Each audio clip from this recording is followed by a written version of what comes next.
Hello, everyone. So the question today, or the statement from a client is, I find it really uncomfortable to walk with confidence with my shoulders back when around other people. And that last bit's important there, when around other people. It feels okay when there's no one around, but to do it around other people is a bit of an uncomfortable feeling. And we're going to unpack this a little bit today. So there you are. Imagine it. You're at a party and you're about to walk in, and it's, lots of people around, and you feel an instant sort of growing anxiety, sort of self-doubt coming in. You were fine, you were fine coming from the car, but as soon as you got there to the event, the self-doubt starts to come up. You might start thinking to yourself, do I look a bit silly in what I'm wearing? Maybe I shouldn't have put lipstick on. Maybe it looks a bit over the top. Uh, do you think I've tried too hard in how I've, taken care of my appearance? And by the time you get to walk in, you're in a state of, anxiety. And this affects how you enter, how you walk in, how you carry yourself. And many times it can affect your posture. So it will affect, you might find you slouch a little bit, or you make yourself a bit smaller to make up for how you presented yourself. Because how you presented yourself shows that you have some esteem about yourself. And sometimes people can find that a bit difficult, to let others see that they've taken care of how they look. Well, you see, clearly the issue here uh, is a sense of feeling unsafe in being confident about yourself and your appearance in front of others. So not walking tall, rounding your shoulders is actually a defense mechanism. But really, what I want to talk about here in this video today, it's not just about, a lack of confidence.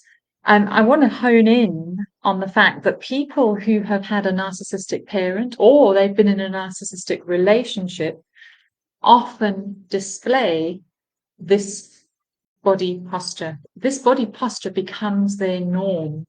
The sort of rounded shoulders, the lack of presence, the needing to sort of minimize oneself and not garner too much attention. So it's not so much confidence that we're going to look at per se, but rather the impact of being around a narcissistic parent or partner over time and how it affects the body and how one holds oneself around others.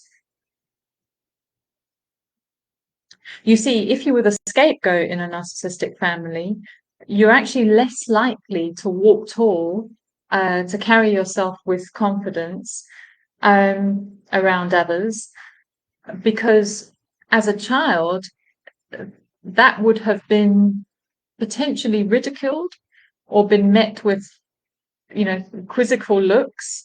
You may have been shamed. You may have been made to feel embarrassed about your confidence in yourself or in your appearance.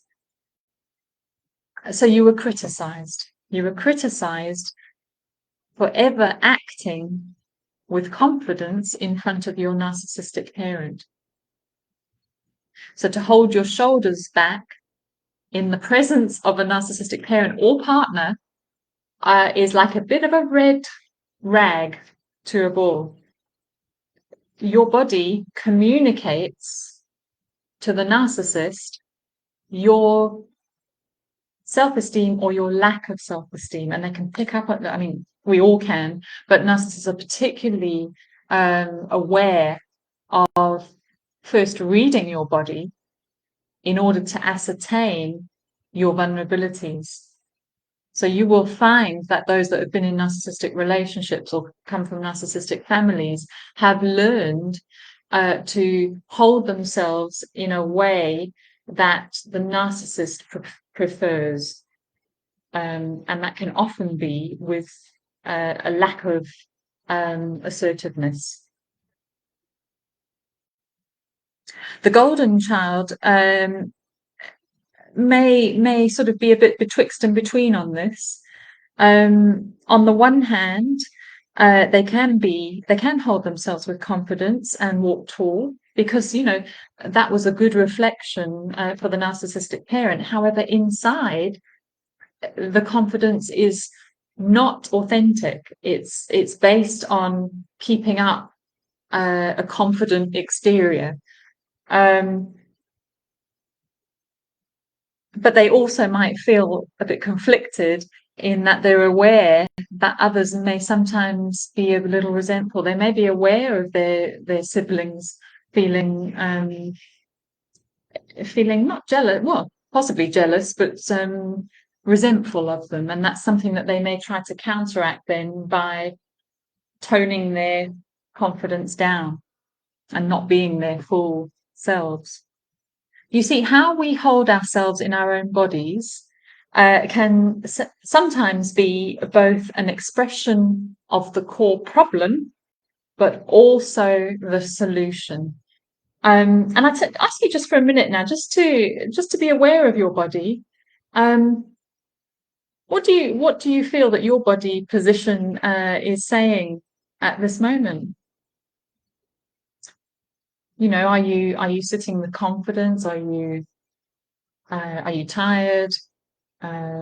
What is your general way of holding yourself in life? And then I ask you just to take a moment and sit up straight and hold your shoulders back.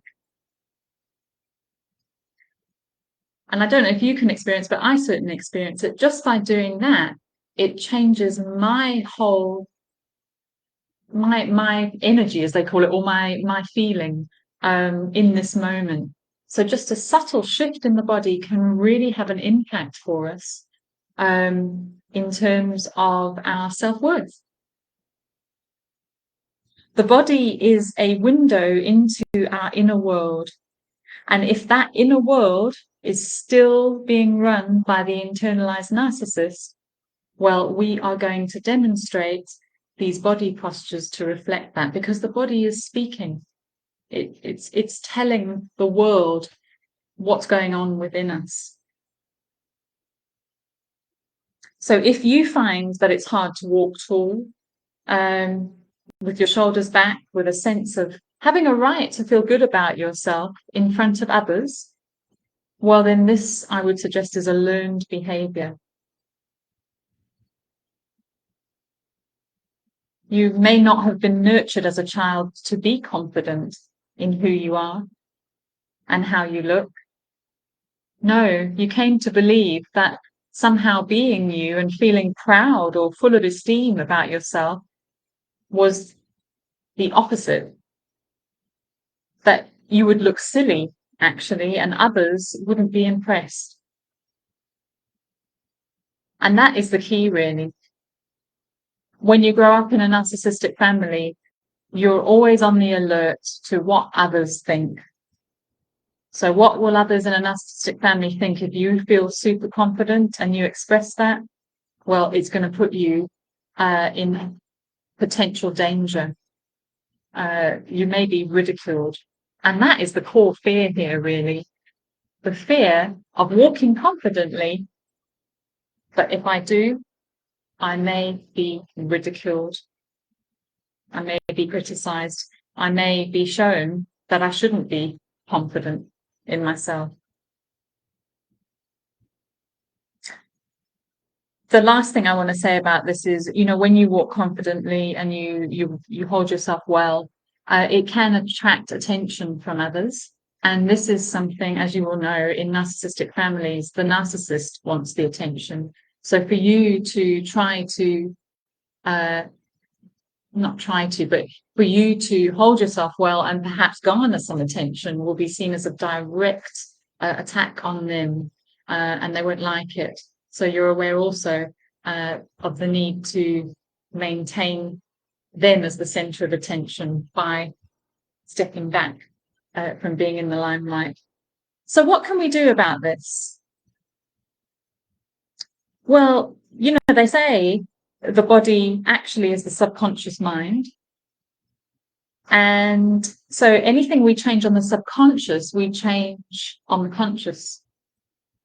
So the next time you find yourself a little lower in self-esteem and maybe those negative thoughts start coming in, change your body positioning.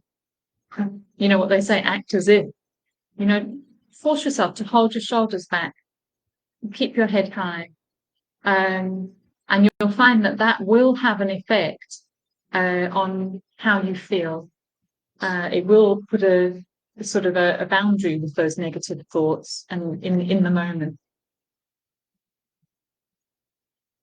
And I especially challenge you to do this around the narcissistic person in your life, and then to observe what happens thereafter. You don't need to say anything, but just changing your posture says it all. Thank you, everybody. If you're listening to this or watching it on YouTube, please like, share, and subscribe. Leave a comment if you'd like.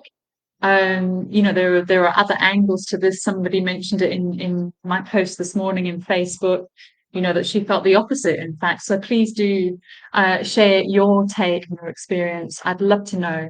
And I do try to respond to most of the comments on my videos. Thank you, everybody. And I shall see you tomorrow for another video.